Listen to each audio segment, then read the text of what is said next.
everyone, and welcome to the Contingency Plan Podcast. My name is Jedi Master David, and with me, as always, is Darth Austin. Hello, everyone. He's coming through the Force again, as always. Not as always. The last episode was recorded in person. Well, the last Not episode, the last Mandalorian, but yeah. The last episode is actually the one that's going to drop tomorrow. So, that's right, because we time travel. Yes, time travel. No, our next episode will be a big newscast. So we're going to talk about all the Star Wars news that we have been neglecting here lately. But, of course, as always, we wanted to make sure to get out and talk a little bit more about The Mandalorian. We are in, what is this, Chapter 5? Yes.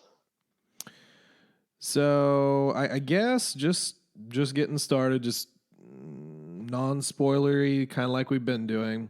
What were your overarching thoughts about this chapter?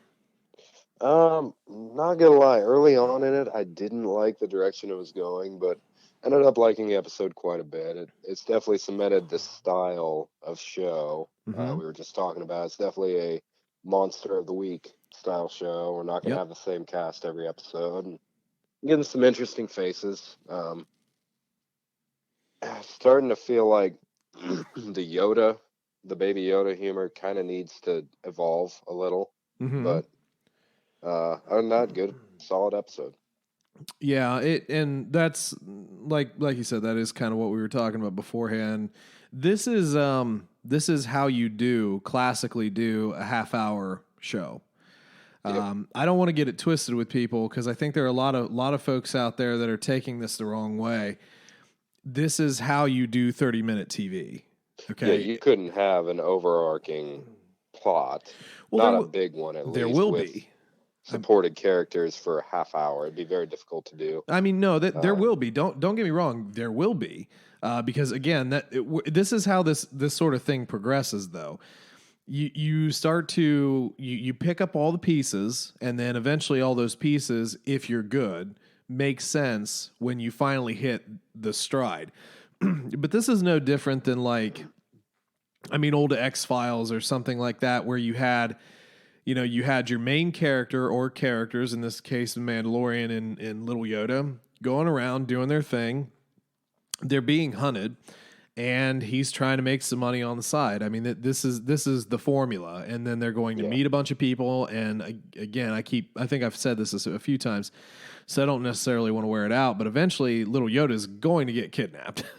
I think they're gonna take him back, and then at this point, he can backtrack and sort of, go get these friends that he has made, and then they can sort of do a little bit more with everyone. Because they're putting a lot of emphasis on the folks that we are seeing.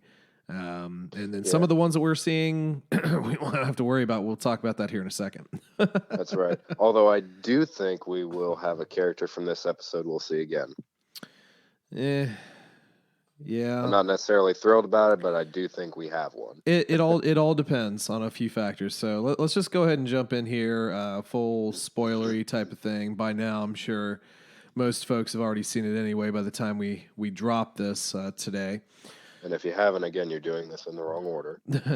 Yeah, true enough. So, Mandalorian, this actually the beginning of this episode I really enjoyed. We had a bounty hunter going after the Mandalorian ship battle, little short ship battle. Kind of was getting the best of it. Yeah, and it felt so 70s, 80s style movie with that battle. I don't know if you felt the same nostalgia or not, but well, I mean, they're definitely trying to creep back into the old techniques of doing this. I mean, that was made very clear during Celebration when Jon Favreau was talking about some of the shooting techniques using a model of the ship as opposed to, just some random CGI thing, and actually moving it through space and seeing controlling those movements manually as opposed to through a computer. So yes, I mean that's exactly what I think that they're going through, and I think it looks natural enough, especially the explosion. Well, I mean, how many of us have sat in the cockpit of a ship and witnessed an explosion? Right. So I think those things are going to be as realistic as they can be. But Oh no, anyway, I enjoyed it thoroughly. I wasn't yeah. downing it. It Okay, was gotcha. a big bit of nostalgia for me. Yeah, for sure. No, you're right. And so the bounty hunter seems to have a bit of an upper edge. He's behind him, shooting out his engines, and then finally the Mando pulls a little stall maneuver, clips him a bit, and we have that sort of back and forth. It's like what did he say? It's like I'll bring He you in said, hot or "I can cold, bring or you in hot or cold," and Mando's like, "That's my line," which is yeah, exactly what I thought when that guy said that. It's like, was every single bounty hunter saying that now? apparently. And well, that didn't work out too well for him. He's gone. We won't be seeing Yeah, that guy again, whoever he was, because Mando just blows him up with one shot. And he's got some issues here. We find out that he does have a fuel leak. He's got some damage to his ship, so needs something rotated, yeah, something like that. So he carbon goes to storing, a all that good stuff. yep. So he goes to a very familiar planet that we have all seen before, and we hear over the Jakku. comm. No. We hear over the comm Mos Eisley Station, which of course indicates Tatooine. Yeah, and we even get to see some familiar locations, Mm-hmm. which was great. Yeah, We get to see see and the old hear. original. That's right. Yeah, but we get to see the old bar. Yep. Mm-hmm. Yep. Now, when we first go in, we go into one of the little pads, and we get we see some of the little technician pod droids that we saw working on the pod mechanic droids that we saw working on the pod racers. Hit Yep. the nose. Yeah. Uh, and we get to see another kind of interesting character, the proprietor of this particular landing pad, I guess. She in a way she seemed a little forced, kind of like the waitress from the Yeah. previous episode. I don't know what your thoughts were on that, but that's kind of what I was feeling. The worst for me was when she was inspecting the ship. I don't know. It was, I don't know if it's just her acting style or if it was maybe she wasn't taking the role seriously. I don't know. It was just a strange little scene. I didn't like how she acted in that scene. I think it's very much like sitcom acting. Yeah. So Yeah, very for very sure. much like 90s sitcom acting. It's not that it's necessarily bad or good, I guess, in my opinion, but it's Just a little out of place. it's different. Yeah, it's Yeah. I think unfortunately we still have certain expectations of how these things Yeah. should be, and even though we walk into them with an open mind, there are definitely things that are going to throw all of us, and that could be very different things. But her acting and the waitress's acting definitely threw me a bit, and Yeah. it makes you almost wonder if we'll see her again at some point.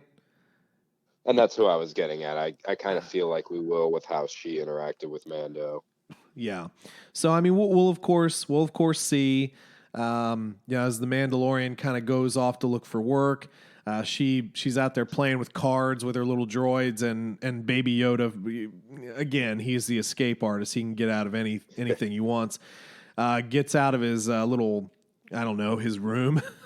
Yeah, his little nap time area. And she picks him up and has the whole we'll take care of you, and then we'll charge him double. Yeah. Yeah.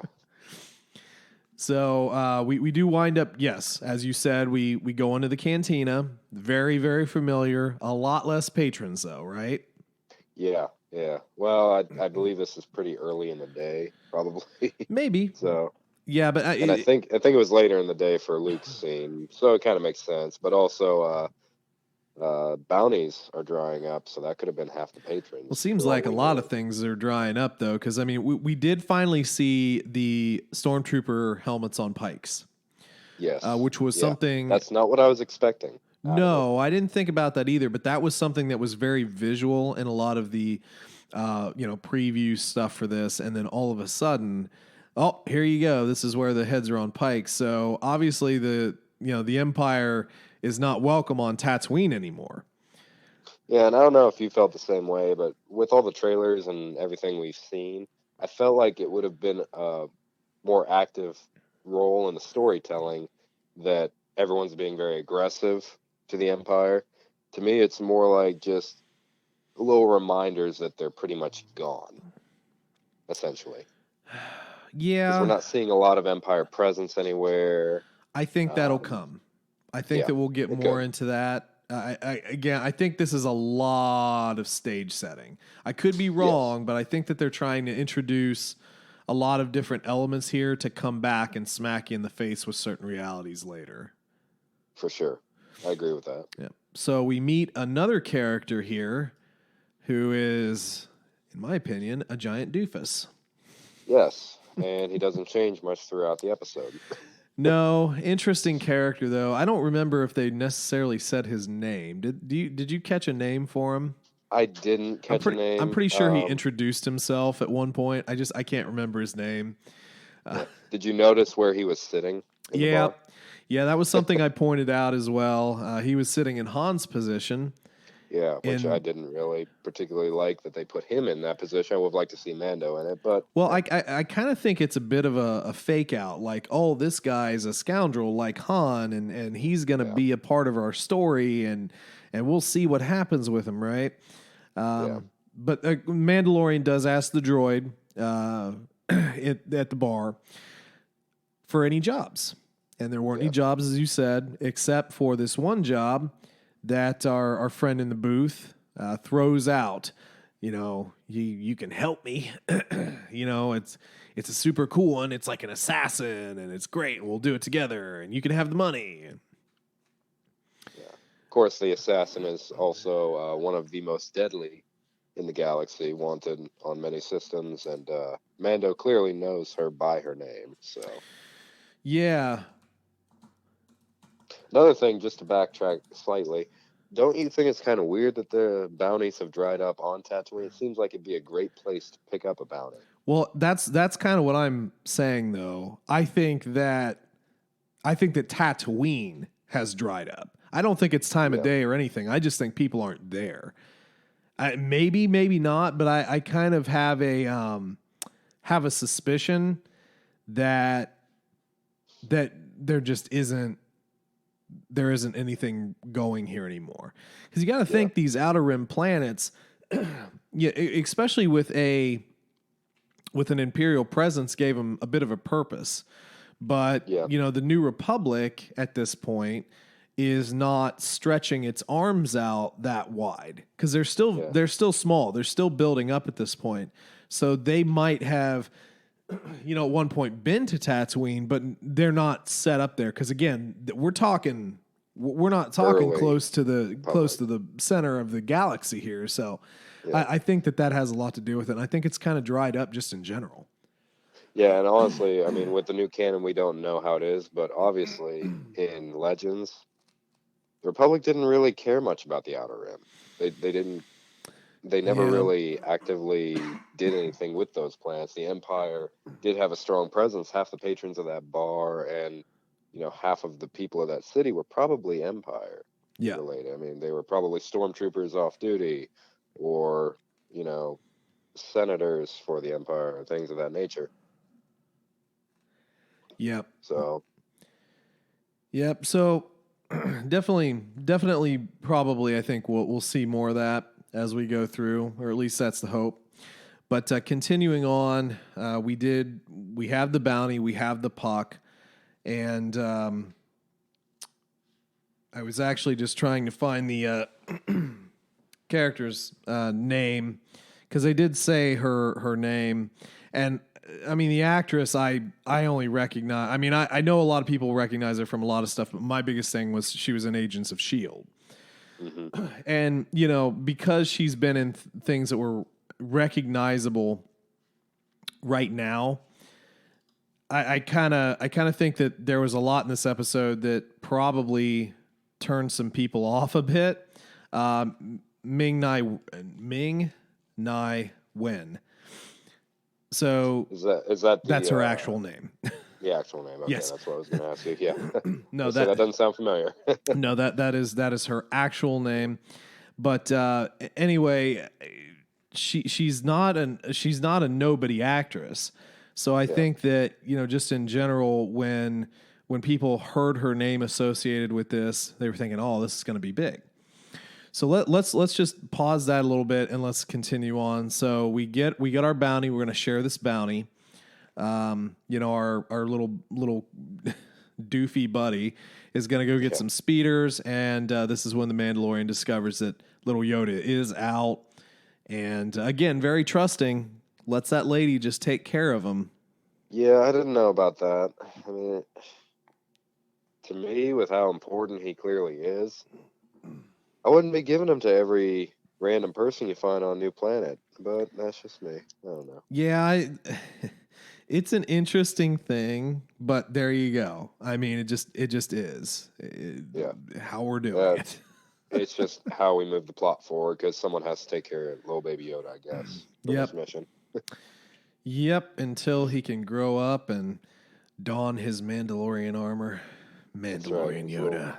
His little baby Mandalorian armor. He's got 3 blasters floating around him at all times. Exactly. All right. Might have just actually found the name. I was trying to, figure out the name they gave. I'm not good at picking out names. So Fennec Shand, I believe is how we're gonna say that. I think that's how it was pronounced, if I remember correctly from watching it earlier. Yeah, sounds good to me. Okay, I'm right. End of episode. So anyway, first time ever that you've pronounced something right as far as names go. Yeah, for sure.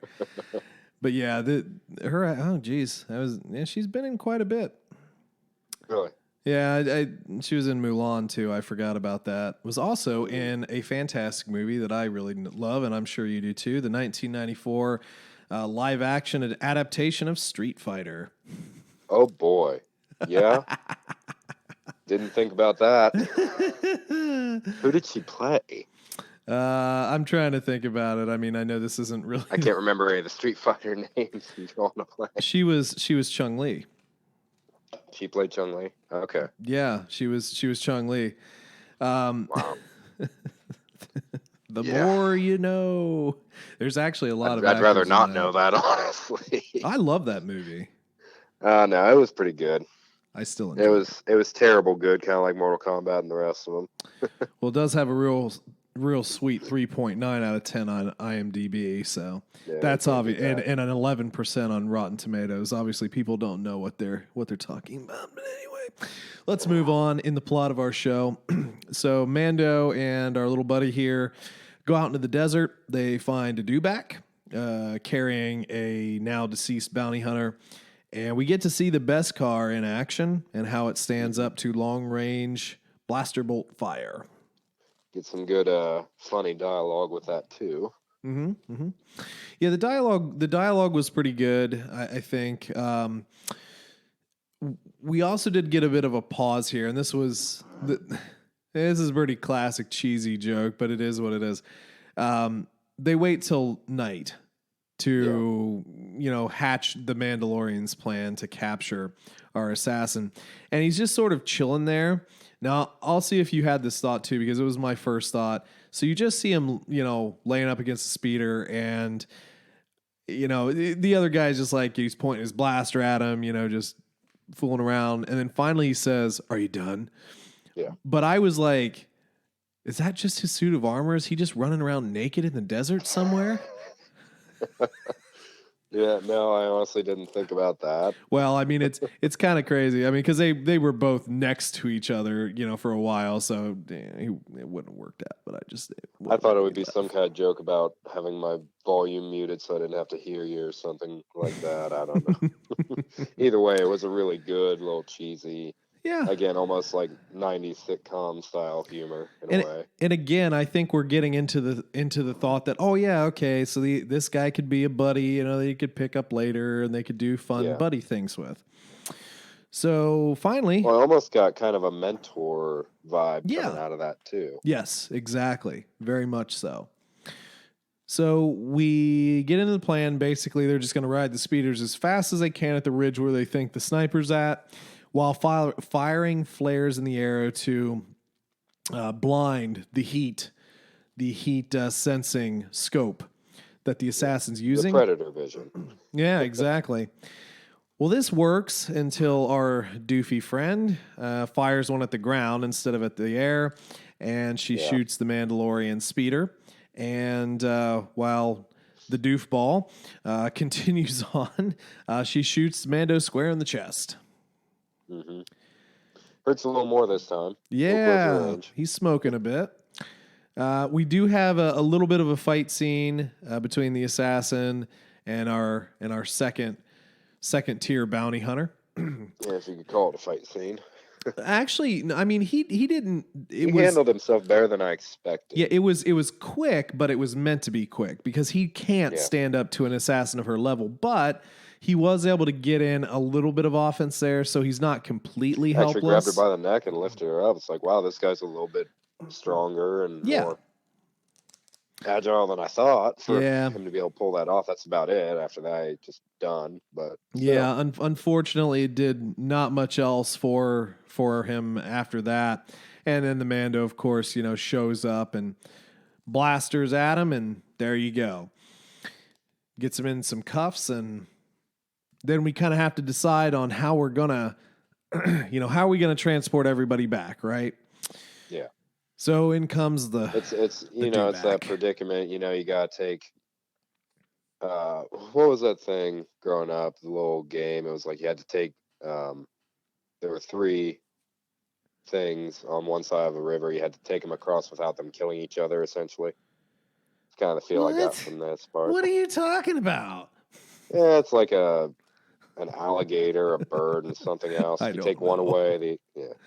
I don't know, man. I'm not sure, but I get the point.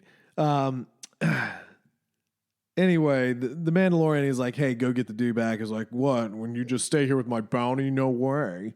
Yeah, the useless dewback that would take 10 days to get across that desert.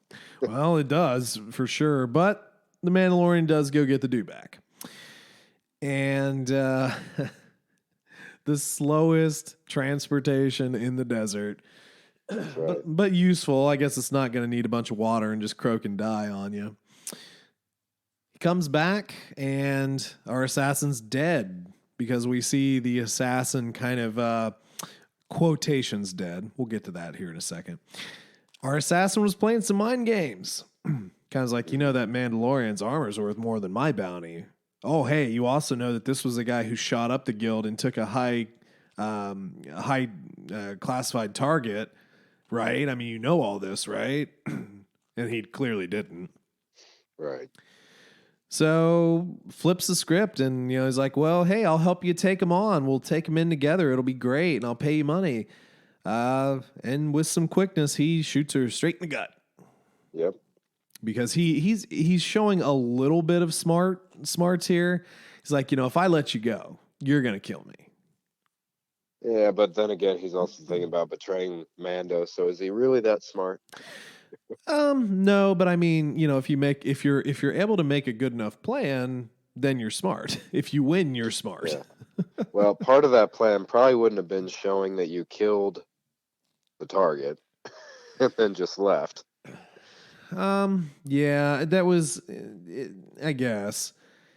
But anyway, we were fast forward here just a little bit to our final standoff. And by the way, this episode was called The Gunslinger. So there's one of 2 meanings you can take out of that, and I'll get to the secondary meaning here in a second. So we have a standoff at the ship. Obviously, our second bounty hunter has taken hostage Baby Yoda and the woman who was taking care of him. And, Mandalorian, again, smart guy. As the woman goes to cuff him, it's like this was actually one of the bit of the awkward scenes that I had. So tells the woman to cuff him, and she just kind of like stands behind him. It's like you never thought he'd cuff him. Like, did you do it? Are you done yet? Right. But he has one of those flares in his hands and shoots off the flare, temporarily blinding the bounty hunter, and rolls to the left and shoots him square, killing him dead. Yep. So he's gone. Not that he really even needed this distraction with the Beskar. He wouldn't have been able to defeat him either way, but, it was a cool little scene. Well, potentially, because, I mean, this guy knows about the Beskar, so he could have, tried to hit somewhere else if he was as good a shot. And we don't really know how good of a shot he is, really. So, Very I mean, true. he could have been able to hit, somewhere in between the Beskar, possibly hurting him, or shot the woman or shot Baby Yoda. Yeah. So there's a scramble to find little Yoda. Oh, where is he? And he's just peeks out, Yeah. Yeah. And did you feel like that could have been more to that scene than that? I don't know. I just felt like it was almost a setup for little Baby Yoda to kind of run away, and they changed it last second. I don't think he'd run away from these people. I mean, that's just my thought. I don't know. I think it was enough. It could have gone in another direction, but you're also talking about the end of the episode too. So right. I think it was just a nice button up for a cliffhanger, maybe. But I don't think they're going to cliffhang anything. I think they're going to do what most of these Monster of the Week from the 80s, 90s used to do, and the cliffhanger is at the end of the season leading into the arc of the next season. And you just get the progressive Monster of the Week, and then your big arc at the end, and then your resolution at the beginning of the next season. I mean, that's how TV was written for a long time. And I think that, they're just going back to that formula. Could be wrong, but I think that's sort of what we're looking at. So Mandalorian leaves, and we do get one final scene where a figure with some spur noises, although I didn't see any spurs on his boots, shows up to where the assassin is laying and kind of starts to bend down, and then you fade to black and the music starts. So did you get any idea from what we saw of this character? Well, let me put it to you this way. The only thing we know is that he's wearing boots, there's some sort of spur, and there's a cape. Yeah. First and foremost, I don't think the assassin's dead. I think that she's gut shot and probably very hurt, or maybe she's not hurt at all. Maybe this is like an ally of hers coming to pick her up, and she's just stunned or whatever. I don't know. Could have easily been that she has some type of armor that would protect her from that as well. Yeah, true that. Just taking a nap. She knows of the Beskars, so she could have had a plate of that. Maybe. You never know. Now, so first and foremost, I don't think she's dead. I think she's too big of a character and too big of an actress to bring in here to do literally nothing with. And she seemed too intelligent. Oh, very intelligent. To be just tricked by a worthless throwaway character like that. Yeah, agreed. So then, who is this figure? Is it the Mandalorian coming back? Is it, just say it, Boba Fett? Because there's been a lot of speculation about that, even though Jon Favreau has said Boba Fett isn't in this series. Yeah. I mean, we can't necessarily take that for face value because you never know.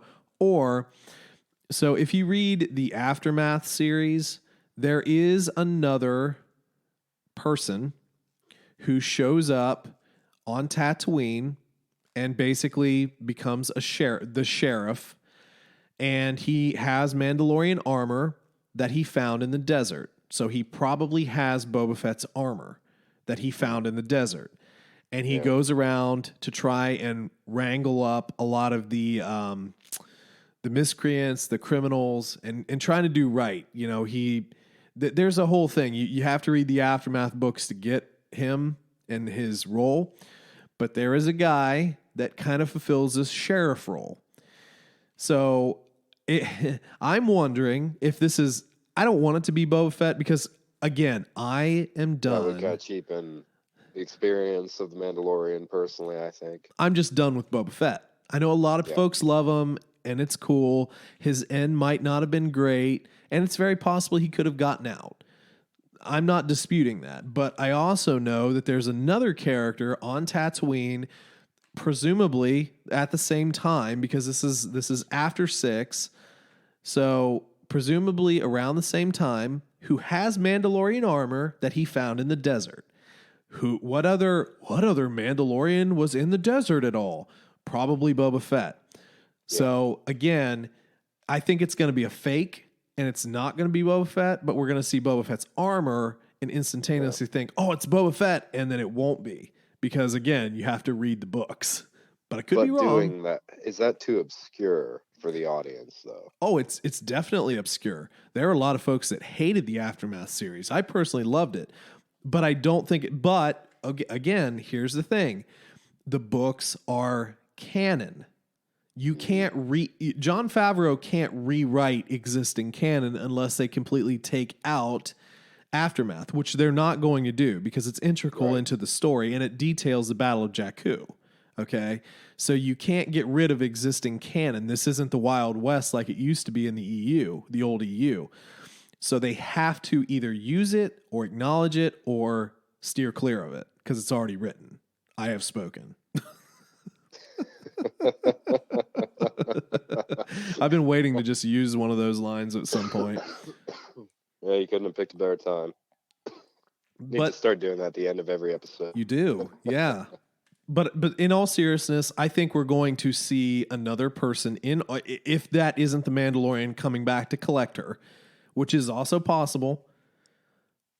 But he is in need of money, and he did pick up some extra funds. I mean, my God, if she's still alive, I mean, that's got to be a healthy bounty, right? I mean, how does he turn her in though? Is part of the issue. He won't be able to. I mean, he kind of needed that kid to do that, honestly.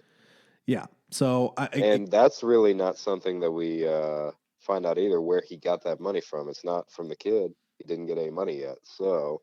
He stole some of the guy's money. You mean that what he pays the old lady with? Yeah. Yeah, he stole that off his body. Oh, he stole that? Okay, I must have missed that part of the story. You're good. No, but he picked it off of his person, so yeah, that's where it came from. Gotcha. So anyway, I really enjoyed the episode. I like it for what it is. I like a nice, easy 30-minute show to watch that has elements of the fandom that I love. And has elements of new things that we're seeing throughout, and it doesn't have to be overly complicated because sometimes you just need that. We got about 5 minutes of nostalgia with Tatooine. Oh, it was perfect. We got a ton, right? I mean, when the lady at the depot orders her droids, it's like, drag them out of here, and they're like, where? And it's like, take them out to Beggar's Canyon. Yeah. You know what I mean? So you get a lot of little tidbits of just things that we remember. And even just walking down the streets of Tatooine, it's like, oh man, I fought in these streets in Battlefront 2. As Darth Maul. Yes. No, I was a heavy gunner, bro. Heavy gunner. Well, I was thinking of heroes versus villains, actually. Yeah, I don't know. I just stayed with my troopers sometimes, but yes, I know I did play those as well.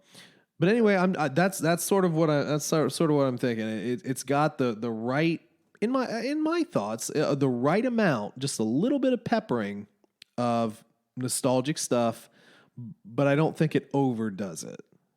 Yeah, I agree. I mean, it's not shoving it down your throat, but there are some stuff that someone who isn't as big of a fan could miss easily. Yeah. So it is really rewarding that they're little Easter eggs that you could easily miss. Yep. Agreed. And it was nice to get a little break from the constant Baby Yoda attention because we didn't really see him much in this episode. It was a spotlight completely for Mando, and I thought it was well needed at this point. Yep. Exactly.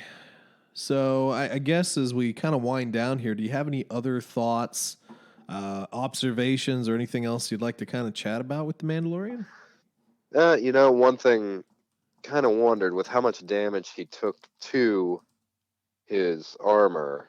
I feel like we might have a bit of a setup for him to go back to the armorer and get some repairs done. And I kind of wonder how the rest of the guild is going to receive him if that ends up happening. With what's happened so far, obviously they were beside him with all that, but now that he has a bounty on him, we have a few that aren't necessarily big fans of Mando, so I kind of wonder if there's going to be a betrayal there.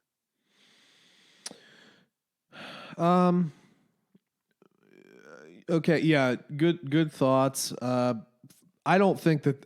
personally don't think there's going to be anything wrong with the armor. I think Beskar is a little bit more resilient than what he had before, maybe. The betrayal angle, I mean, absolutely, but I guess I don't know.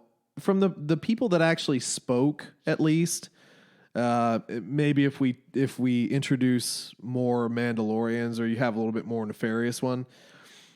I don't know, because I think at least the ones that spoke, I think that they're all very into the cause, so to speak. So I don't know if we'll have any of that from them, but I mean, it could very well be, because again, seems like all but confirmed that he's not really a true Mandalorian. Yeah, but the only thing is, if they are truly for the cause, and turning him in would better the entire guild, get some money flowing. Maybe, For but it isn't getting many bounties. You never know. But I don't know. At least from my understanding of the Mandalorians. Now, They granted, are honor driven. Yeah, I mean, granted, there was definitely some dishonorable stuff going on in like Clone Wars era, but I think that they're more about their tribe than they are the money. It could be wrong, but I think that that's how I'd like to see it. And until it changes, that's what I'm sticking to. Yeah, I mean, I'm not necessarily looking forward to it. I just kind of get this feeling that Sure. Yeah, I mean, it definitely valid to get that out for sure. So, but yeah, again, I think that the guy that ended up fighting with him early in the series, I think we'll see more of him. I think we'll end up liking him quite a bit. He's got a toy. I mean, he's got a Black Series toy unique, coming out. He's unique, or compared to every other one. So that, to me, makes me think we're going to see more of him. Hold on, I said a toy. It's a collectible. I mean, yeah, let's be honest. just waiting to see, another Mandalorian with some swords or something, or maybe a black sword. Yeah, I mean, like I said, eventually I think we're going to round robin right back in all these characters again when Mando needs them. I think he's making enough friends and allies to where he can go back and if he needs the help, he can get it. So that's summon all those Iron Man armors, Avengers assemble. Sorry, John, wrong genre wrong here. EU here, sorry. Even though you totally have the rip off entrance to everything. Yeah. Oh, it's just a bunch of helmets.